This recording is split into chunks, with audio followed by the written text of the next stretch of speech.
Oke, jadi pada pertemuan kali ini kita akan mempelajari semikonduktor. Kita belum masuk ke analisis yang hitung-hitungan. Pertemuan pertama itu tentang prinsip kerja aja. Jadi fisisnya, apa sih yang terjadi di dalam material tersebut? Gerakan elektronnya itu seperti apa sih? Itu yang kita pelajari ya. Hari ini kita belajar dua, yaitu semikonduktor dan p-n junction namanya. Pernah dengar p-n junction? Belum? Oke ya. Oke ya, jadi elektronika itu merupakan ilmu yang mempelajari tentang pengendalian gerakan partikel pembawa muatan.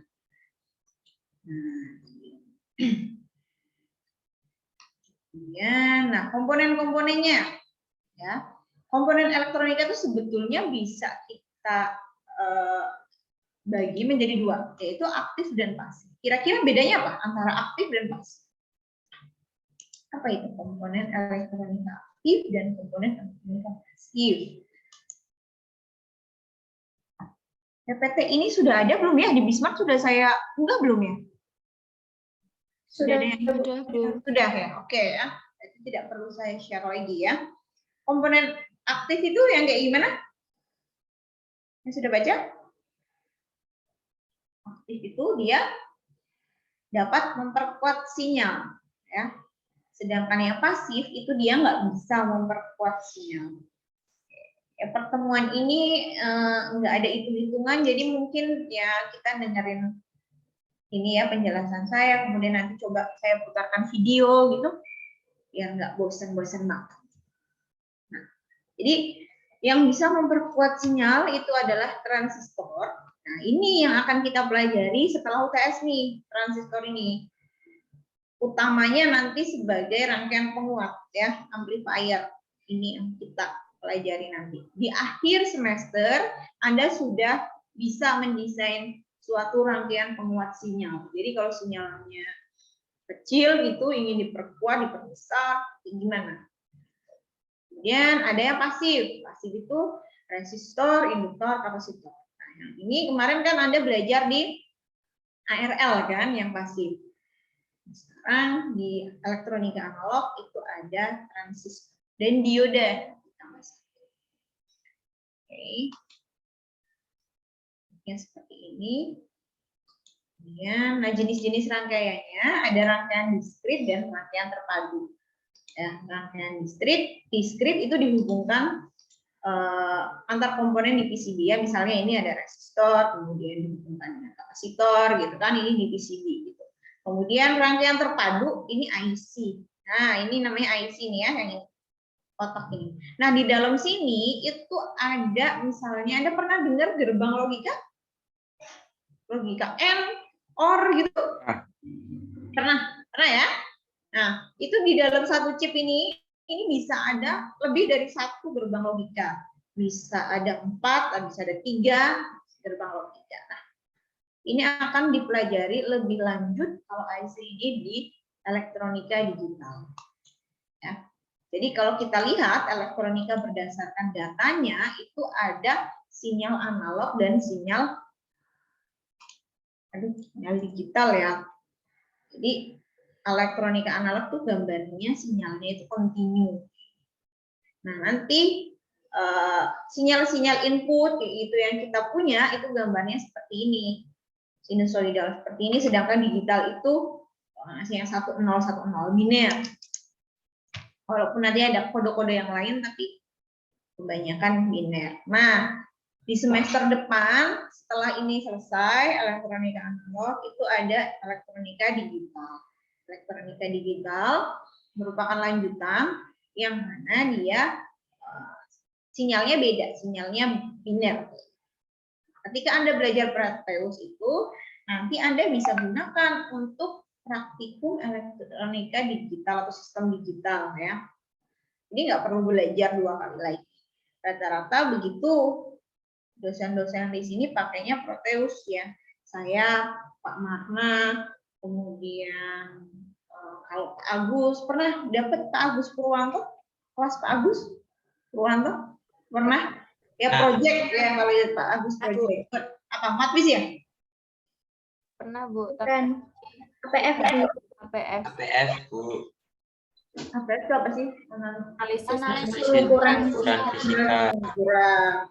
Pakai apa tracker kayak gitu-gitu nggak? Iya Bu, pakainya tracker. Tracker ya. Tracker. Nilainya gimana? Good. Mengecewakan Bu. Kurang aman. aman Bu semester.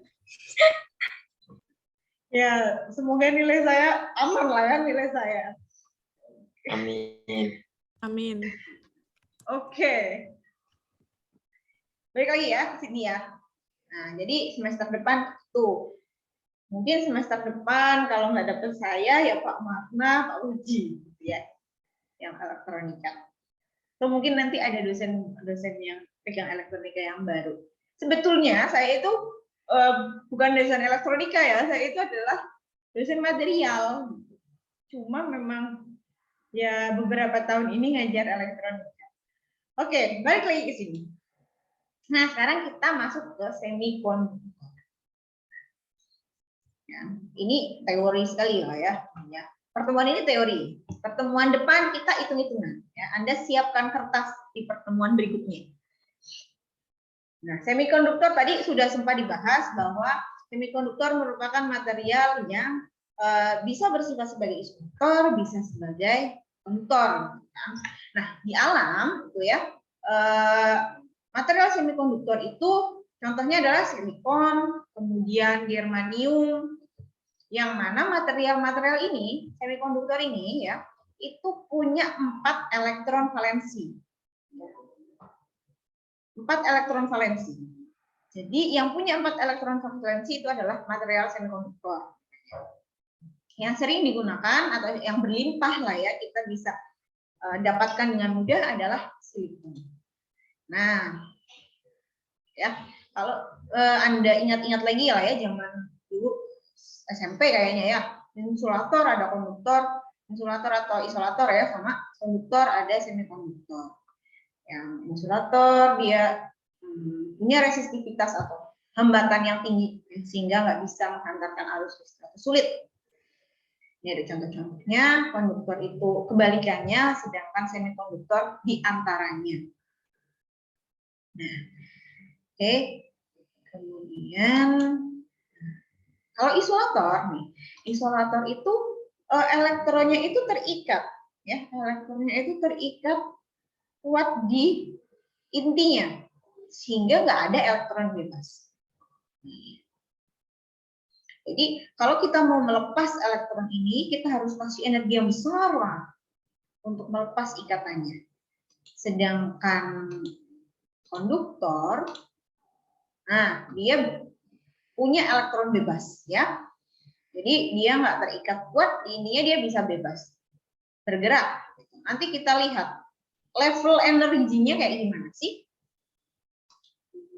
Nah, ketika kita membicarakan mengenai semikonduktor, itu kita paham dulu lah ya sedikit mengenai adanya energi level atau level energi. Jadi kalau di bawah ini nukleus ini inti, ya. Kemudian ada band, energi band namanya ya, pita energi. Ini ada gambar yang, nah di sinilah ya. Jadi di atom itu kan dia punya energi yang diskrit kan, level-level energi gitu. Nah, kemudian, nah, ada istilah namanya yang Anda perlu ingat ya. Ada pita valensi, ada pita konduksi di level energi itu.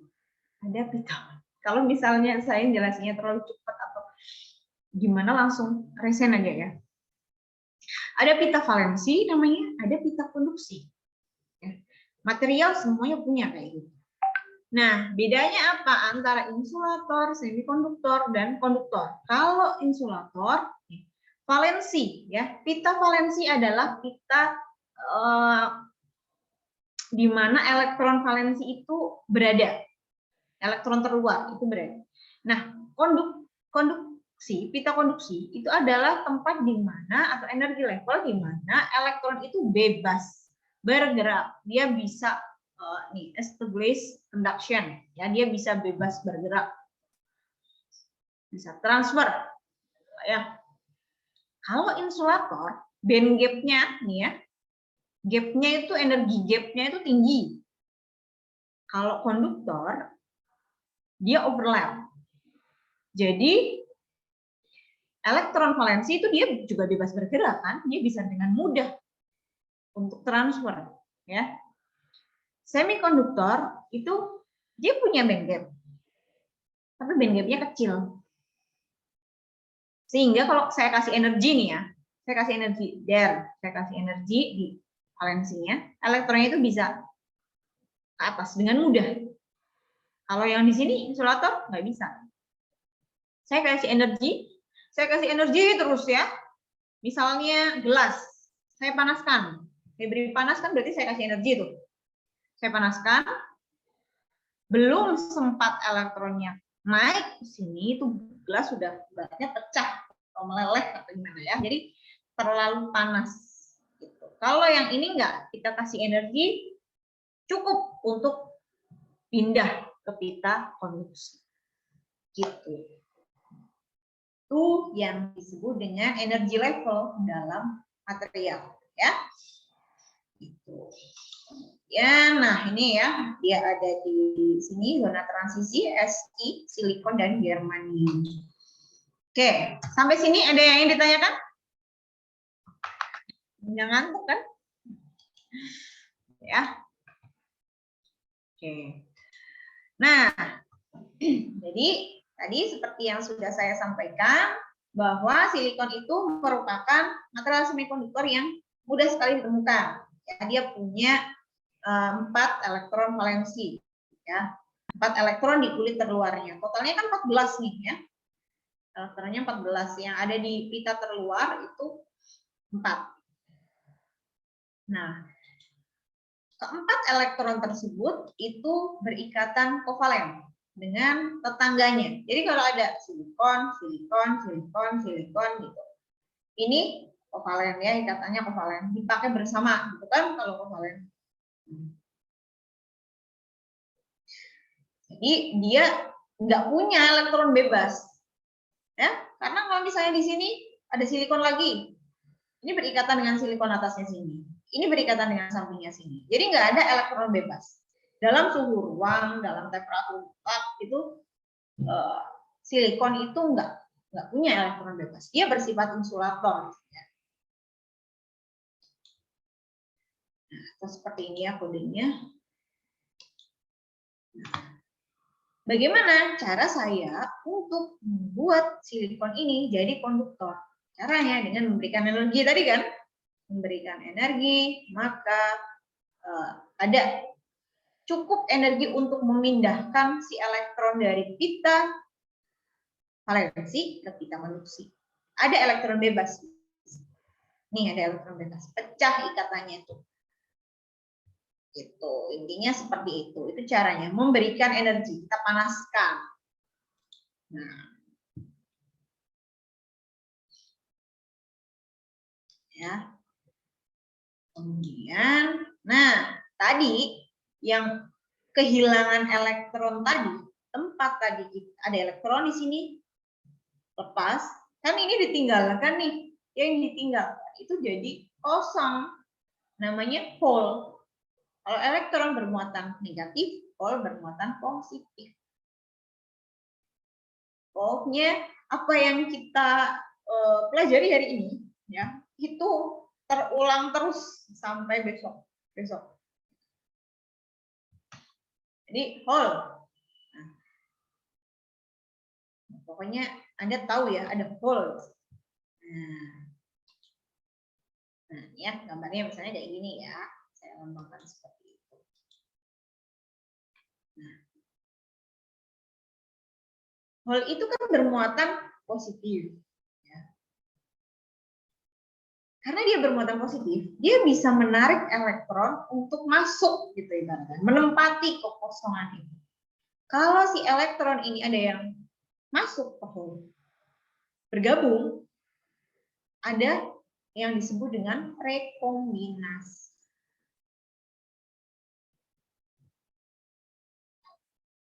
Nah, ini ada aliran yang menyebabkan adanya aliran elektron dan aliran hole.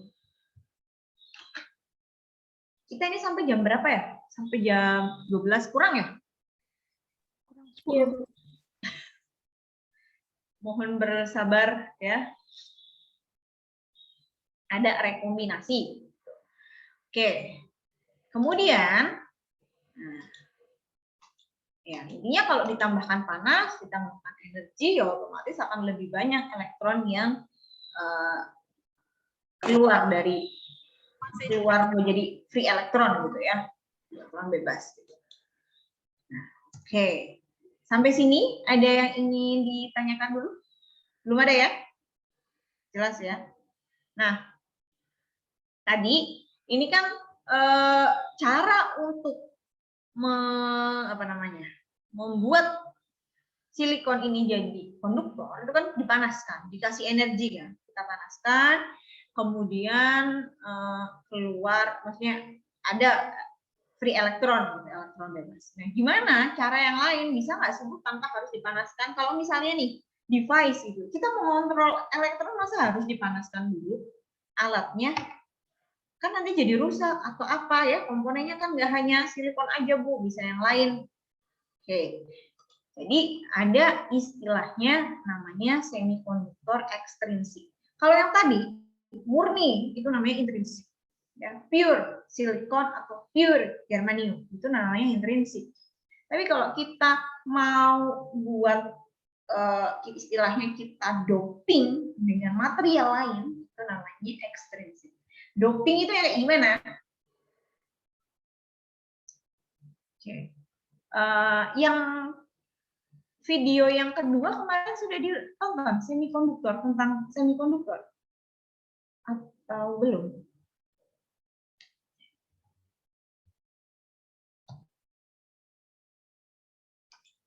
Sudah ditonton belum? Yang di Smart mana ya video yang di Smart? Nah, kita lihat lagi di videonya.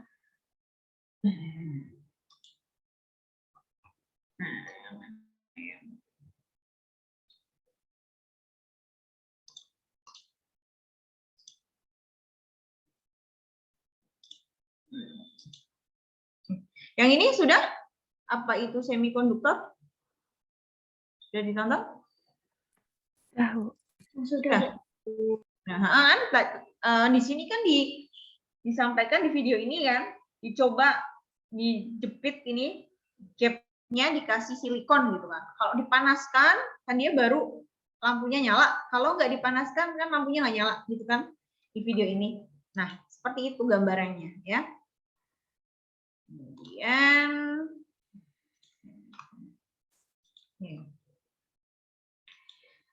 jadi balik lagi sedikit ke sini. Nah, tadi yang intrinsik ini nggak perlu saya bahas lagi.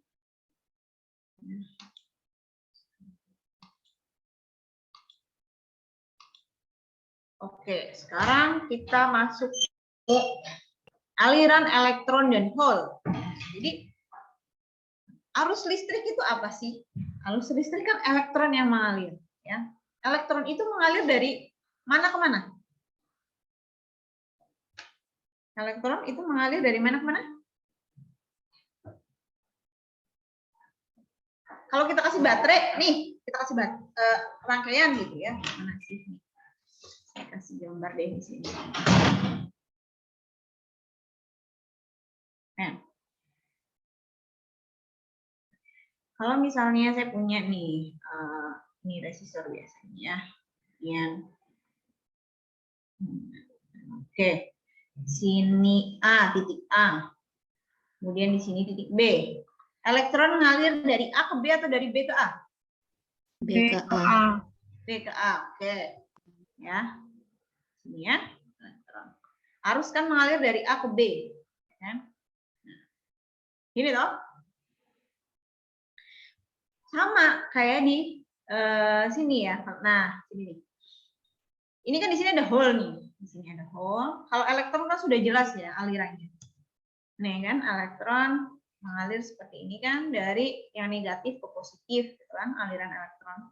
Sekarang ada yang disebut dengan aliran hole. Nah, ini krusial banget ya, karena ini akan jadi dasar prinsip kerja dari dioda dan transistor, aliran ini. Nah, jadi kalau hole, nanti diperhatikan lagi ya, hole, kan misalnya kita punya hole di sini ya.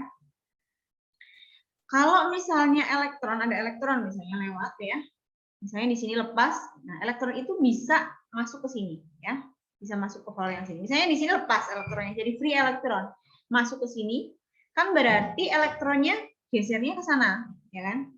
Tapi hole-nya itu dia jadi di sini kan. Kemudian detik berikutnya elektron yang di sini misalnya dia lepas gitu ya. Kemudian dia akan tertarik rekombinasi sama hole di sini. Ya. Sehingga yang sini sudah tertutup lagi kan nih, tertutup lagi. Dan di sini ada hole. Nah, ya, jadi kan elektronnya bergeraknya kan ke sana gitu ya. Hole-nya bergeraknya ke sini. Nah, elektron dan hole ini itu disebut dengan ya elektron bebas, dan hole itu dinamakan sebagai carrier atau pembawa muatan. Ada pembawa muatan istilahnya mayoritas, ada pembawa muatan minoritas. Jadi dalam satu material itu lebih banyak yang mana? Kalau misalnya elektron itu lebih banyak daripada hole, berarti elektron itu saya sebut sebagai pembawa muatan mayoritas ya. Mayoritas, yang ini minoritas. Ya, karena lebih banyak elektronnya. Jadi lihatlah yang mana yang lebih banyak, berarti itu yang mayoritas, pembawa muatan mayoritas.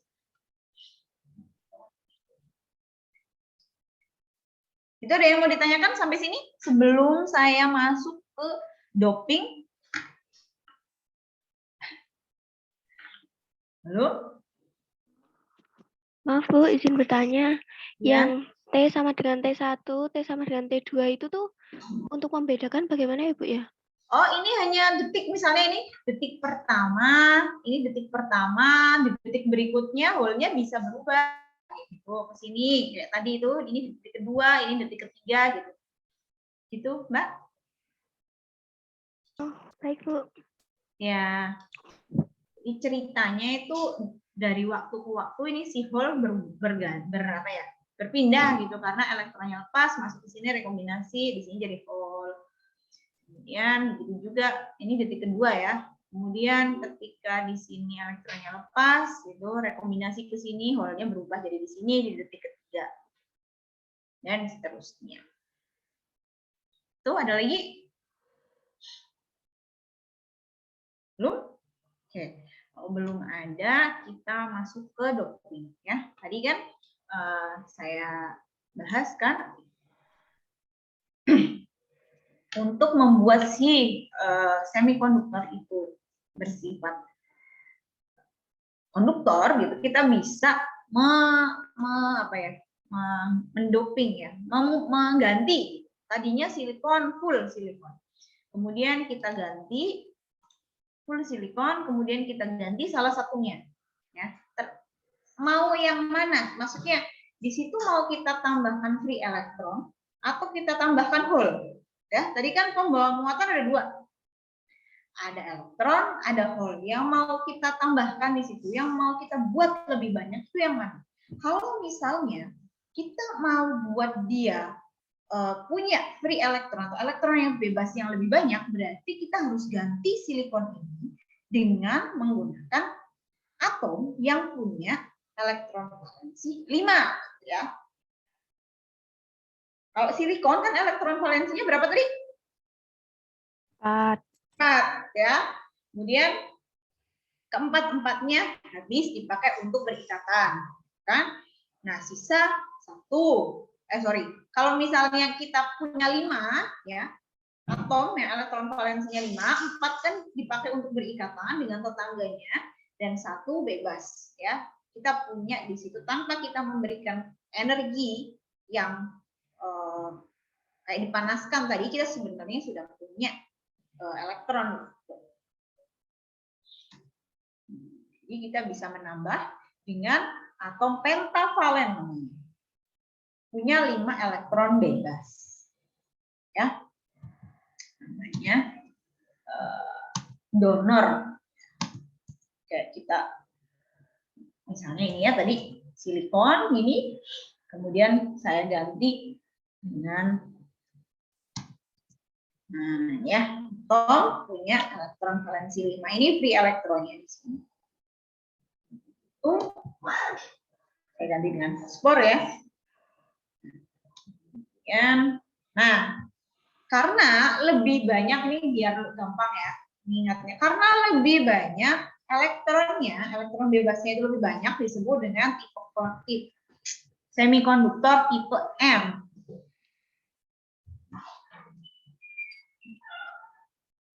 Semikonduktor tipe M. Yang lebih banyak mana? Elektronnya. Berarti yang mayoritas, nah, pembawa mayoritasnya elektron. Namanya kayak gitu. Pembawa minoritasnya hole. Ya, tetap ada hole kan nanti di situ. Nah, kalau misalnya kita mau menambah hole, berarti kita harus menggunakan atom yang punya 3 elektron valensi, ya, lebih kecil daripada 4 kan.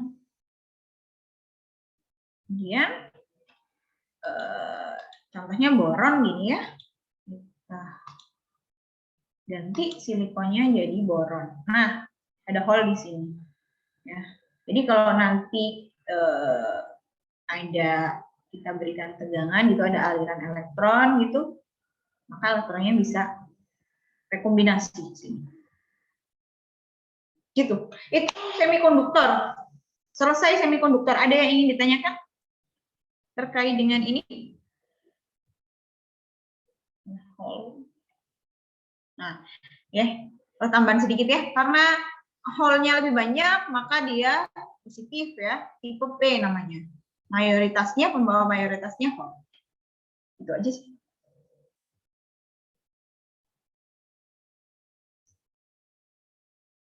Oke, ada yang ingin ditanyakan?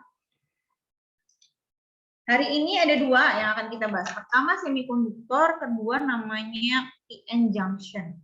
Udah itu aja. Kalau itu udah selesai, hari ini sudah sampai situ.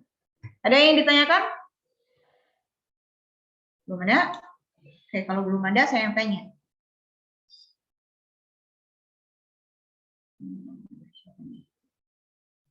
Hasna ada. Oh, Zahrani. Gimana Mbak Zahrani? Maaf Bu, sebelumnya izin bertanya tentang doping ini bagaimana ya prosesnya ya Bu? Kok kayak tiba-tiba langsung diubah gitu? Oke ya, jadi silikon itu ada videonya nggak ya? Saya punya videonya nggak ya? Jadi ditembak biasanya, kemudian nanti disisipi. Kalau misalnya ini kan jadi kita punya silikon wafer ya, silikon wafer, kemudian ditembak gitu dengan elektron kayak gitu, kemudian dia bisa lepas. Jadi atom-atomnya itu ada yang evaporasi, ada yang sputtering namanya ya. Saya ada videonya nggak ya biar. Jadi dia itu di CCP itu ada. Jadi kita punya bahannya dulu, bahan. Kemudian ditembak, kemudian dia akan lepas. Nah, di atas itu dia akan nempel gitu. Nah, ketika fosfor misalnya, fosfornya ikut ketembak, ya, nanti dia akan nempel juga. Jadi nggak pure silikon. Gitu. Coba saya carikan videonya ya. Yang lain sambil saya cari. Ya Bu. Ya, coba nih. Mungkin saya sama kayak Zahrani Bu. Kalau saya lebih belum paham dopingnya itu Bu. Doping itu apa dan semacamnya gitu. Dopingnya, oke ya. Jadi atomnya itu kita ganti. Doping.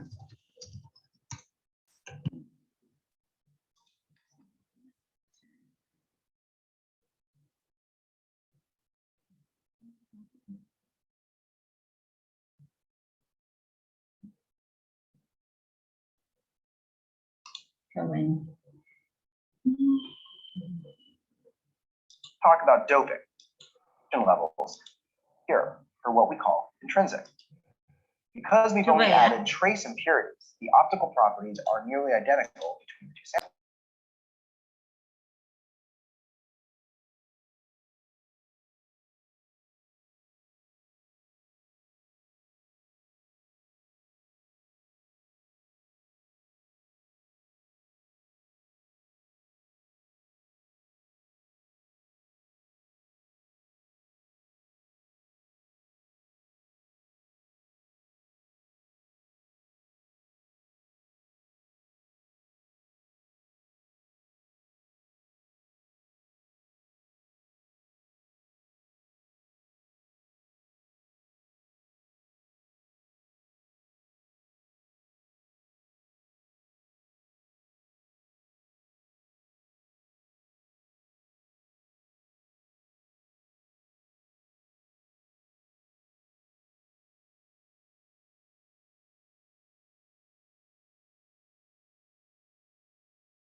Oke, saya belum nemu videonya, tapi kayak gini nih. Jadi evaporasi ya, evaporasi. Jadi misalnya kita punya bahannya silikon nih, silikon. Kemudian diuapkan kayak gitu lah ya namanya, dievaporasi, diuapkan. Nah, kemudian dia akan nempel. Jadi kita punya substrat namanya buat tempat dia nempel di atas ya, menguap gitu, nempel gitu. Nah, misalnya Anda mau doping mana nih? Mau doping fosfor. Yang pertama misalnya silikon dulu, kemudian kita kasih fosfor di situ, impuritas di situ. Tetap dievaporasi. Ada substrat di atas sini, kemudian dia nempel berikatan gitu loh. Itu Mbak, gambarannya seperti itu. Saya lihat di YouTube kok kayaknya nggak ada ya tadi ya. Malah ya sama penjelasan kayak penjelasan saya tadi, yang tadi gitu. Tapi prosesnya saya belum nemu itunya, apa? Videonya. Itu kira-kira gimana Mbak Zaharan? Ada gambaran? Maaf Bu, berarti dia itu Oh, deh, yang masih bingung. silikonnya berarti kayak diputuskan ikatannya, kemudian ada unsur lain itu dimasukkan untuk berikatan kepada dia gitu ya Bu. Mbak Zahra nih kok nggak ada suaranya, atau saya aja nih yang nggak ada suaranya, nggak bisa dengar Mbak Zahra nih. Tes. Yang lainnya gimana? Bisa mendengar? Bisa, Bu. Bisa, Bu. Bisa, Bu. Loh, kok malah suara saya yang hilang? Oh saya ya. Accelerator that you vertical and horizontal Loh, speed kok malah ini energy YouTube being yang made to bersuara? strike the target with high energy. Gimana Mbak Zahra nih? Tes, apakah suara saya terdengar Bu? Ya sudah. Ternyata tadi saya yang kontrol ininya. Terus? Berdasarkan itu pemahaman saya itu berarti ya silikonnya dibuat unsur dalam silikon itu, wafer silikon itu kayak dipaksa untuk apa tuh namanya? Evaporasi. Bukan. Tidak ikatannya tuh kayak dihancurkan gitu di suatu bagian, terus itu dimasukkan bagian fosfor gitu supaya berikatan gitu ya Bu. Iya, jadi evaporasi itu kan sebetulnya ada thin film namanya lapisan tipis gitu ya. Produksi lapisan tipis itu ada dengan menggunakan evaporator gitu ya, evaporasi.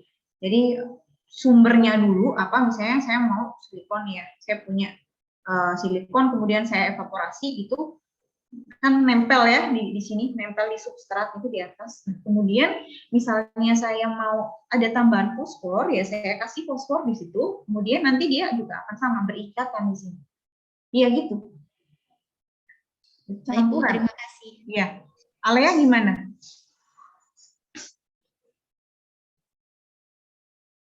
Mbak Belum Alia? paham juga, Bu. Ya, oke, ada lagi yang ingin ditanyakan?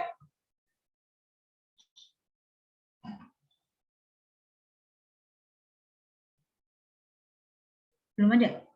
Oke. Oke, sekarang kita masuk kemana nih?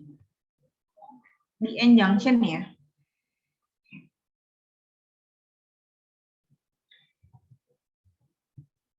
Nah, jadi aliran hole dan aliran elektron itu yang kemudian kita jadikan pedoman. Nah, sekarang kita masuk ke p-n junction. Tadi kan kita punya nih material tipe P, material tipe M.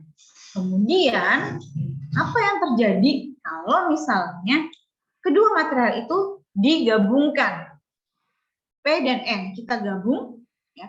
Ternyata penggabungan ini justru punya sifat yang unik gitu. Yang mana gabungan ini menjadi dasar atau prinsip untuk komponen-komponen seperti dioda dan transistor. Komponen vital kan itu di elektronika. Nah, apa sih yang terjadi di sini? Bagaimana sih kita bisa mengontrol aliran elektron itu dengan adanya sambungan ini? Ya. Jadi, kita bisa mengontrol nih aliran elektron itu bisa lewat atau enggak. Oke. Jadi ada tipe P, tipe N, kemudian ada sambungannya, junction ya, di N junction. Nah, sekarang oke ya. Sekarang gini. Pertama saya kasih video dulu, nanti saya jelaskan. Di Bismart juga ada, Anda bisa juga nonton di Bismart ya. Nah, sini. Saya buka Bismart dulu.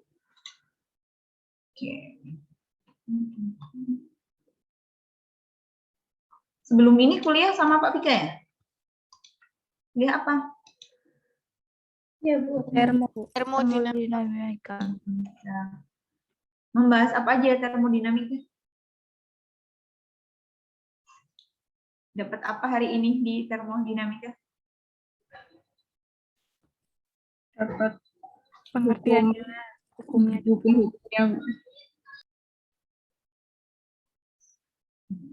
Oke, nah yang ini aja nih. Nah, sekarang dicermati ya. Nanti saya jelaskan lebih detail kalau misalnya. Sebetulnya ini videonya udah bagus banget. We will discuss now working Suaranya principle kedengeran nggak? diode. Kedengeran keras suaranya? Kedengaran. Mungkin subtitlenya An dicantumin, Bu. N-type semiconductor block will have a significant Title-nya? number of free Title-nya. electrons. Oke.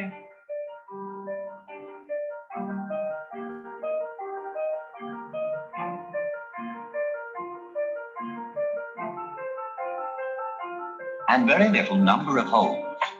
Holes present in N-type semiconductor due to generation of electron-hole pairs mainly caused by thermal excitation.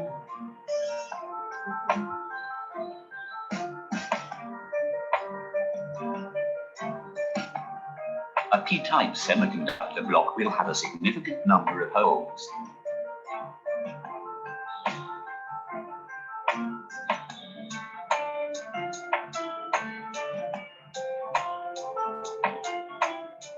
And very little number of free electrons.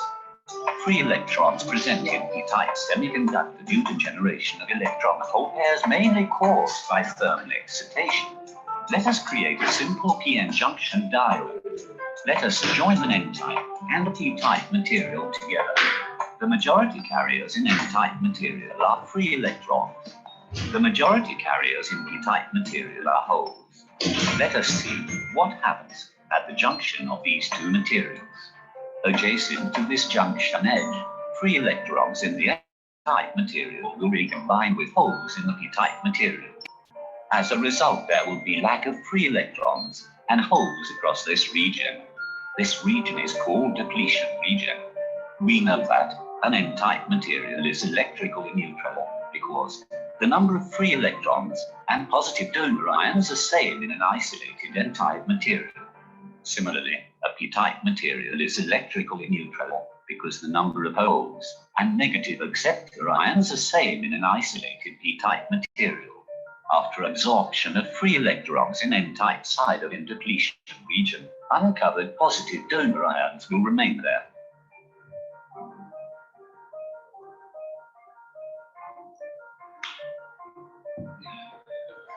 After absorption of holes in p-type side of in depletion region, uncovered negative acceptor ions will remain there.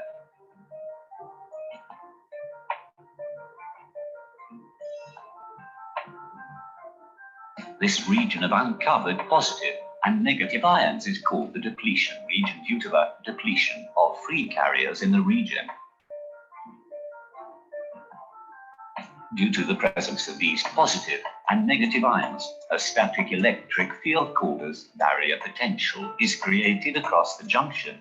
It is called as barrier potential because it acts as a barrier and opposes the further migration of holes and electrons across the junction. Now we connect the link to the ends of each material. We've made the basic PN junction diode.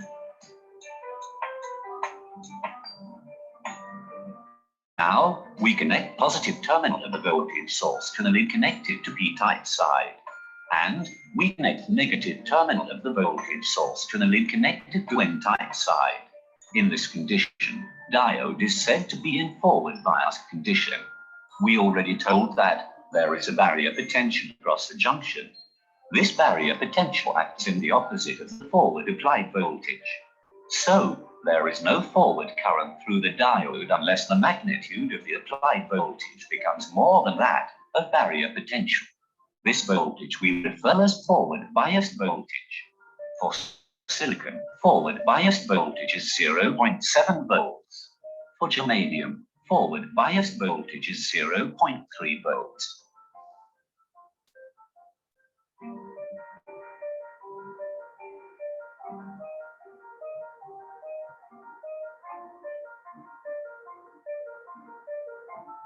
If we apply more forward voltage than forward biased voltage of the diode behaves as closed switch. Now it gives rise to an uncontrolled forward current through the diode. There is no more voltage dropping across the diode beyond this forward biased voltage.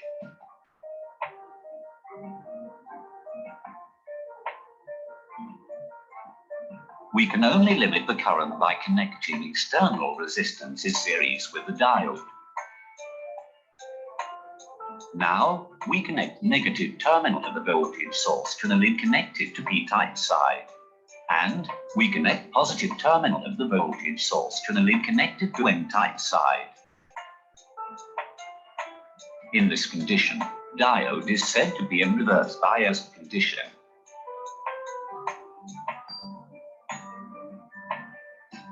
Due to attraction of positive potential, the free electrons in n-type region go away from the junction. Due to attraction of negative potential, the holes in p-type region go away from the junction.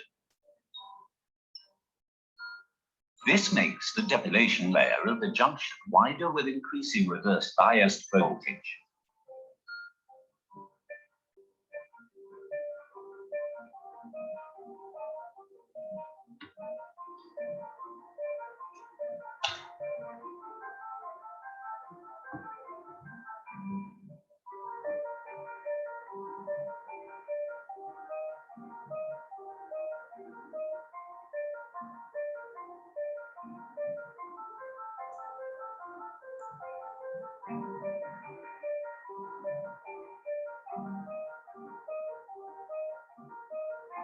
In this situation, the current does not flow through the diode.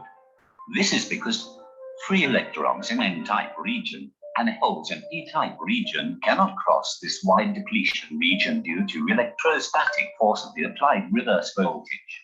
As we told earlier, there are always some thermally generated holes in n-type semiconductor and free electrons in p-type semiconductor. We call these charge carriers as minority charge carriers. These minority charge carriers also present in depletion region. Due to electrostatic force of applied reverse biased voltage, These minority carriers will smoothly flow through the diode because the polarity of reverse biased barrier potential does not oppose the flow of holes from N-type to P-type region and free electrons from P-type to the N-type region. As the number of minority carriers is very few, a tiny current flows from N-type end to P-type end in the diode. This current is called reverse saturation current.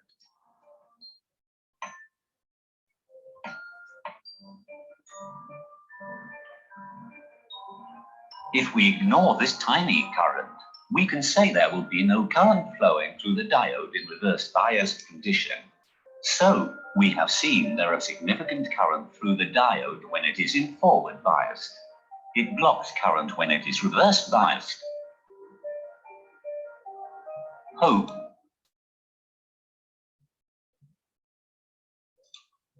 Oke, gimana? Ada gambaran mengenai PN junction? Ada ya?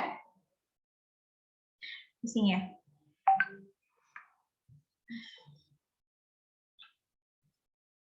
Oke. Jadi itu Anda bisa tonton lagi di Bismarck, videonya ada di materi PN junction dan dioda semikonduktor. Materi kedua yang akan kita bahas ini. Nah, PN junction atau sambungan P dan P tadi itu yang akan jadi dasar atau prinsip kerja dioda dan transistor nanti. Ya, dioda itu punya satu sambungan saja. Jadi P sama N disambung, kan? Jadi dioda. Kalau misalnya transistor itu sambungannya ada dua.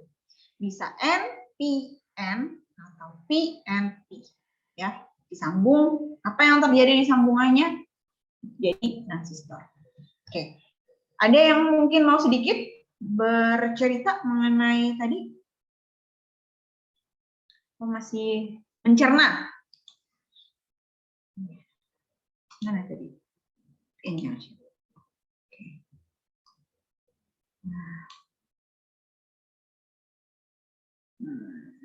Jadi PN junction ya kan ada material tipe N, material tipe P disambungkan, gitu kan? Ini saya coba jelaskan sekali lagi ya, yang ada di video tadi.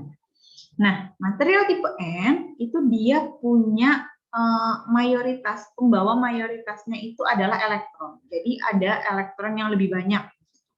Sedangkan yang P, hole-nya lebih banyak.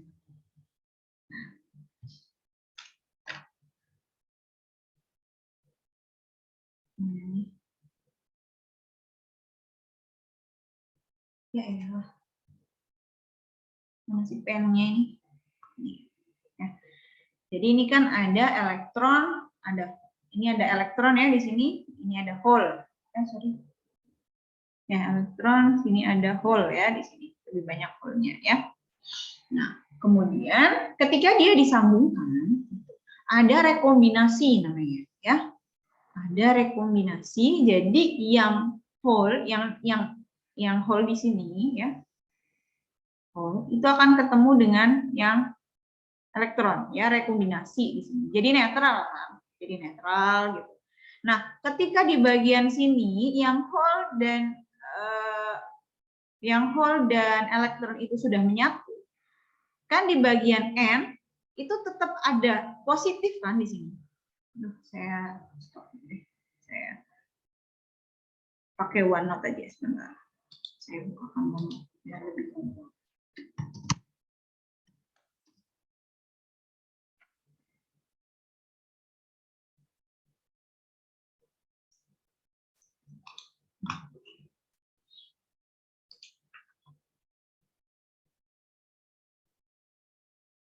Bentar ya, loading.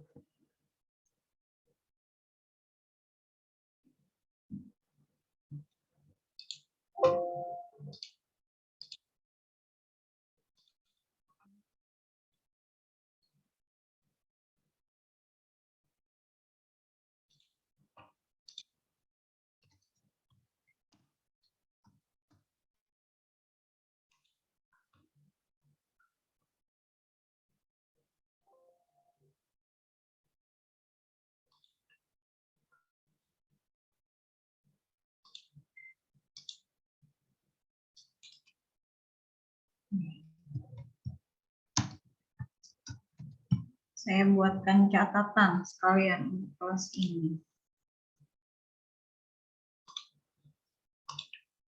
Ya, jadi ini tadi kan.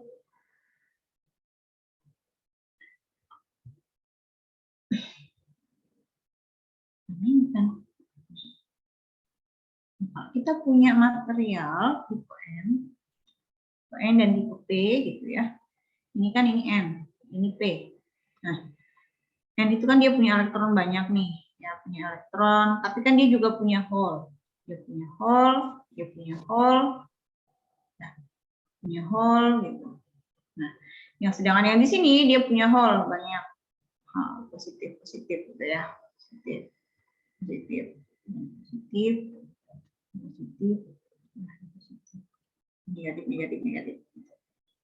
Nah, ketika dia nyambung kayak gini, elektron yang ada di sini, yang di dekat sambungannya itu, dia akan rekombinasi sama hole di sini. Ya, kalau rekombinasi positif ketemu negatif kan jadi netral. Ya, begitupun yang di sini ya masuk ke sini ya. Nah, sehingga dia akan membentuk awalnya di sini ada yang netral dulu ya, netral dulu. Ada depletion region terbentuk di situ ya. Ini N, ini P. Tapi ingat bahwa di bagian sebelah sini, ya, nggak semuanya di sini hole, nggak semuanya di sini elektron. Jadi ketika elektron itu rekombinasi ke hole di sini, ya, di sini pun juga punya positif kan, di sini juga ada positifnya kan, sebetulnya di bagian sebelah sini. Di bagian sebelah sini juga dia punya negatif kan. Sehingga kalau misalnya yang elektron dan hole ini sudah rekombinasi ya, kemudian ada equilibrium, di sini akan terbentuk. Nah, sisanya kan yang dekat-dekat sini kan nanti jadi positif kan, tersisa tinggal yang positif, ini positif, ini positif, gitu ya. Yang sini jadi negatif. Nah, ada medan elektrostatis kan di situ. Nah, ini ada positif negatif kan? Medan elektrostatis di situ ini menyebabkan adanya barrier, ya. Penghalang. Jadi ada potensial penghalang di sini, ya, yang menghalangi elektron untuk mengalir. Gitu. Ini p-n junction dulu seperti ini. Nah, kita bisa mengontrol aliran elektron, dia bisa meneruskan arus listrik atau enggak. Caranya dengan menambahkan tegangan. Ya, ada istilah disebut dengan forward bias tadi, forward bias, ada reverse bias. Ya, jadi forward bias itu kalau yang sini, ini N, sini P, kita beri tegangan.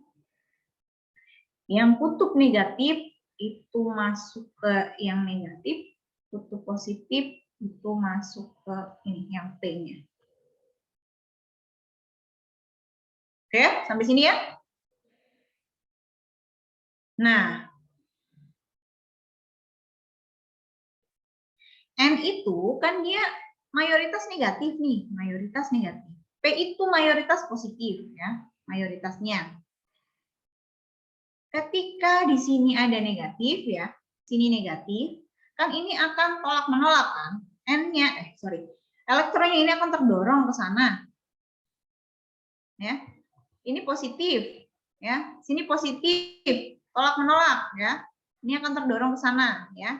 Ini akan menyebabkan depletion layer akan menjadi lebih tipis.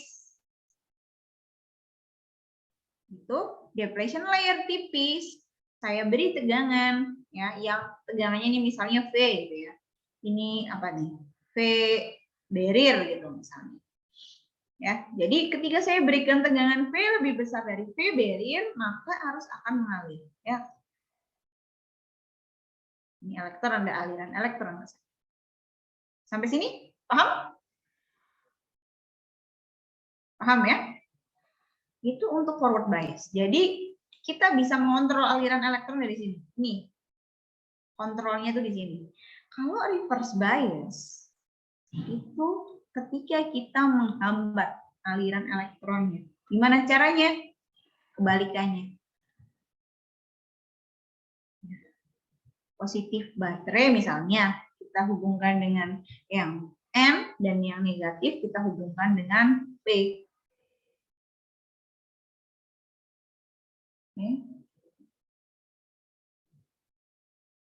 Ya, ini negatif, negatif, negatif, negatif, gitu kan? Ini positif, positif, positif mayoritasnya, ya, namanya gitu.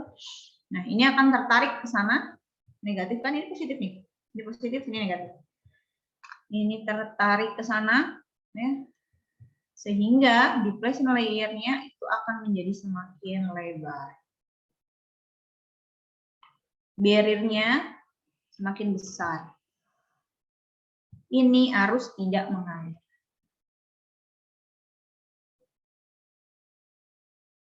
Ini inti dari PN junction itu ini. Dioda, besok transistor juga sama seperti ini. Intinya seperti ini ya. Nah, kalau misalnya kita punya silikon ya, kan semiconductor ada dua ya, silikon sama germanium. Silikon itu 0,7 volt barrier-nya, tegangan barrier-nya. Germanium itu 0,3. Jadi kalau kita memberikan tegangan forward bias ya, forward bias atau kalau di beberapa referensi Indonesia namanya panjar maju. Kita beri lebih dari 0,7 volt, maka arus akan mengalir. Tapi ketika kita beri kurang dari itu belum bisa untuk mengatasi barrier di sini, potensial barrier di sini. Gitu. Nah, Bu, kalau misalnya saya beri tegangan terus semakin besar gimana ya? Arusnya akan langsung meningkat drastis ya. Setelah 0,7 ini arus akan meningkat drastis. Nah, kita bisa nih mengurangi laju arusnya itu tadi dengan menambahkan di sini secara seri kita tambahkan resistor ya, sehingga arusnya nggak terlalu besar. Gitu. Nah, sedikit lagi ya. Tapi ketika reverse bias itu ya tadi kan yang tarik ini kan yang minoritas kan, yang mayoritas yang mayoritas kan. Yang pembawa minoritas itu dia sebagian ada yang bocor gitu lah ya, harus bocor namanya. Ada yang lewat gitu sebagian. Nah, tapi ini kecil sekali nilainya. Kecil sekali. Jadi dianggap tidak, kalau kita lihat gitu ya, kita lakukan pengukuran itu hampir nggak ada. Kecil sekali sehingga dianggap dia nggak mengalirkan arus. Jadi ini hanya minoritas saja, kecil sekali. Gitu, ada yang ingin ditanyakan sebelum nanti saya masuk ke PPT-nya lagi? Saya cross check ya dengan PPT-nya, habis itu sudah materi kita untuk hari ini cukup sampai PN junction.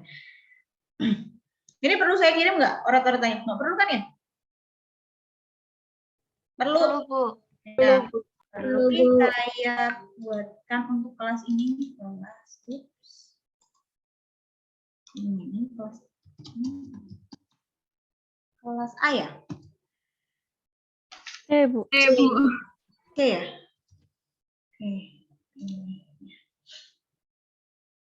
Oke, setelah ini nanti saya kirim PDF-nya ya. Ini. Oke, upload.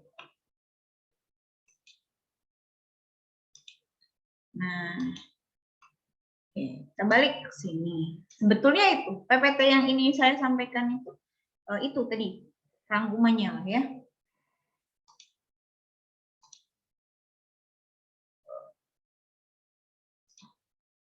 Oke. Nah, seperti ini kan sama kan? Ini untuk forward bias ya, forward bias berarti ini negatif ke N, positif ke P. Depletion layer mengecil ya. Kemudian harus bisa masuk, bisa mengalir itu masuknya. Ini apa ini? Ini forward bias ya. Jadi gini ya, pertama dia bisa mengalirkan sedikit gitu ya, karena masih ada lah ya, walaupun sudah ada depletion layer, tapi masih ada minoritas yang bisa lewat sedikit-sedikit. Nah, ketika dia sudah melampaui 0,7, ini silikon ya. Ini poin di sini. Melampaui 0,7 volt itu sumbernya, harusnya langsung naik eksponensial ya. Ini harusnya langsung naik drastis. Sedangkan kalau yang reverse bias tadi, nah Jadi ada arus sedikit kecil sekali ya nih ya, di bawah 10 nanoampere, kan kecil sekali. Nah, kemudian ada satu titik namanya breakdown ya. Titik ini adalah ketika ini kan diberi tegangan negatif kan, semakin kita beri tegangan semakin negatif ya, kita perbesar gitu, maka lama-kelamaan dia akan rusak, diodanya itu akan rusak dan kemudian akan mengalirkan arus yang tak terhingga banyaknya ya, sama seperti yang forward bias ya, dia rusak, dia udah nggak bisa dipakai lagi. Jadi ada titik tertentu dia nggak bisa kembali digunakan ya, dia udah jebol ibaratnya lah. Seperti itu. Oke, ada yang ditanyakan? 2PN junction, minggu depan kita akan belajar, di sini ada nggak ya? Karakteristik. Nah ini ya, sama sih seperti itu tadi. Nah ini awal, ini positif ya, ini forward bias, yang ini reverse bias. Forward bias, kita kasih tegangan sampai 0,7, kalau germanium 0,3 volt. Dia akan naik. Kemudian kalau kita beri tegangan kebalikannya, ada arus bocor sedikit, kemudian drop ini ke sini ya. Dia langsung mengalirkan arus banyak karena udah rusak. Kemudian ada apa lagi nih? Oh ya, minggu depan kita akan coba analisis ya dalam satu rangkaian. Jadi itu prinsip kerja, namanya prinsip kerja dioda ya. Praktikum pertama itu mengenai karakteristik ini, mengenai ini nih, mengenai apa? Kurva ini ya. Kita buktikan besok di praktikum pertama, betul nggak kalau forward bias kayak gini, betul nggak kalau reverse bias itu kayak gini ya. Kemudian minggu depan di teori kita akan belajar kalau misalnya dioda saya pasang seri atau dioda saya pasang paralel, itu bagaimana analisisnya ya. Dan ada istilah namanya garis beban ya, ada analisis garis beban namanya ya. Ini untuk materi minggu depan ya, Anda bisa buka-buka bukunya Wellstad ya, dibaca-baca, nanti saya ambil dari situ. Kemudian ketika kita punya garis beban di sini dan berpotongan dengan ini ya, kurva ini tadi, kurva forward bias tadi. Ada Q point di sini. Apa itu Q point? Jadi intinya adalah ini adalah titik kerja. Kita analisis titik kerja dari rangkaian kita itu berapa, ya. Jadi silakan Anda cari-cari ya, Anda belajar lagi mengenai titik kerja. Kemudian juga mengenai materi kali ini.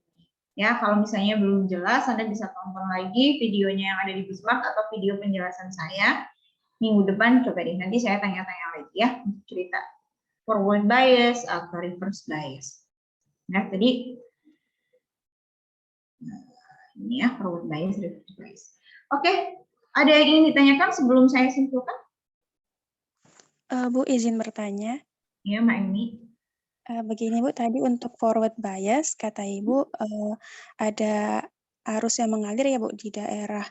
Yang ingin saya tanyakan itu, arus mengalir itu apakah dari depletion layer ke daerah P atau hanya di daerah sekitar depletion layer itu aja Bu? Oke, arus yang mengalir ya, dia bisa mengalirkan arus gitu ya, forward bias, gitu ya Mbak Emi? Iya Bu. Oke, jadi di sini ya, mana. Ini forward bias ya. Oke. Jadi forward bias itu di sini kan tipe N ya, tipe N nyambung ke kutub negatif nih. Tipe N itu kan dia mayoritasnya itu kan elektron kan. Berarti ketika depletion layer-nya kecil ya, tegangan di sini bisa mengatasi barrier di sini, maka elektron dari sini dia akan bisa lewat ke sana. Dari N lewat ke P gitu ya. Dan terus gini. Jadi satu loop gitu Mbak Emi. Oh iya Bu, siap-siap. Terima kasih Bu. Oke, ada lagi yang lain? Belum ada? Oke ya, saya simpulkan ya kalau belum ada. Ya, jadi apa yang kita dapat hari ini? Kita dapat semikonduktor. Dan ada berapa semikonduktor tipenya? Ada 2. 2 Bu. Nah, apa saja? Semiconductor intrinsik. Intrinsik itu yang gimana? Intrinsik itu Murni. murni, Bu. Murni, ya betul, silikon murni. Kemudian yang kedua ada Ekstrinsik. ekstrinsik. Ya, ekstrinsik dibagi lagi. Jadi apa dan apa? Ekstrinsik. Jadi tipe P, tipe M. Ya, tipe P, tipe M. Kalau tipe P itu yang lebih banyak apanya? Positif. Positif. Elektroniknya. Positif. Kalau yang negatif lebih banyak? Elektronik. Ya, ya. Oke ya, itu semikonduktor ya. Kemudian dioda ya, PN junction. Dia bisa mengalirkan arus ketika saya beri apa?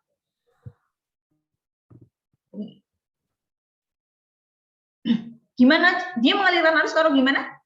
Dioda? Ya, Anya? Jika diberi tegangan. Ya, ya. Jadi PN junction ya, P dan M digabungkan ada depression layer di situ, tercipta tegangan barrier. Ya, oke ya di chat. Oke, nah Amalia.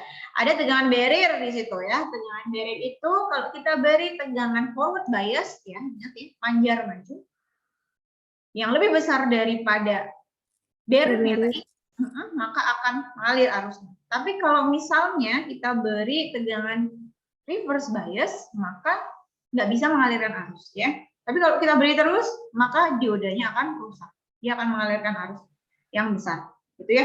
Itu intinya. Nah, itu Anda ingat-ingat. Jadi minggu depan ketika kita analisis dioda, Anda ingat lagi bahwa ketika sumbernya lebih dari 0,7 untuk silikon, diodanya akan menjadi mengalirkan arus gitu ya. Kalau germanium 0,3. Jadi diingat-ingat besok analisisnya, kalau saya kasih misalnya di situ sumber tegangan 0,3 dan diodanya silikon, berarti nggak bisa ngalir arus. Gitu ya. Itu yang kita dapat hari ini. Ada yang ingin ditanyakan lagi sebelum saya akhiri? Pusingnya.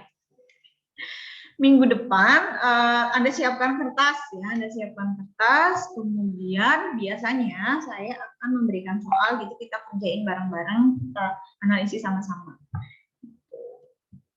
Dan semuanya wajib mencoba. Oke?